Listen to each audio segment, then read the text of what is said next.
the first woman to serve as Speaker of the U.S. House of Representatives. California Nancy Pelosi has had a storied 34-year career on Capitol Hill that includes being elected by her peers to the top leadership spot in the People's House in both 2007 and 2019. What makes her powerful is that her caucus members see her as being a savvy, strategic, discerning leader who can look at the public and the sort of Congress and find a way to move policy and issues forward. Born Nancy D'Alessandro, the daughter of a Democratic congressman from Maryland, she was familiar with politics from an early age.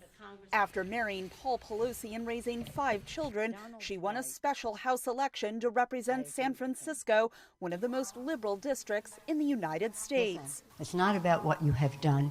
It's what you can do. During her first speakership from 2007 to 2011, Pelosi held Democrats back from impeaching President George W. Bush for his decision to go to war in Iraq, and presided over passage of President Obama's landmark health insurance legislation, the Affordable Care Act. Passed health insurance reform for all Americans that is a right and not a privilege. An international figure who regularly meets with world leaders, Pelosi became even more prominent during her turn as Speaker during the Donald Trump presidency, finding ways to command the moment over Republicans. Those last 2 years that he was in office helped to kind of push back and keep back some of the Republicans' greatest wishes and hopes, whether it was building a wall or, keeping all immigrants out of the United States. So she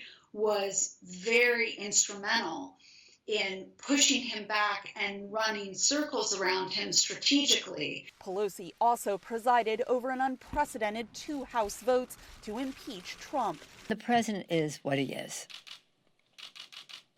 He thinks he's above the law. First in 2019 and again in 2021, after she and other lawmakers were personally endangered during the January 6 riot of Trump supporters at the U.S. Capitol. The now 81-year-old Pelosi has promised not to seek another term as Speaker beyond 2023, as she prepares to hand over control of House Democrats to a new generation. Catherine Gibson, VOA News, Washington. We have given the Republicans a chance to take yes for an answer. We have taken their proposal.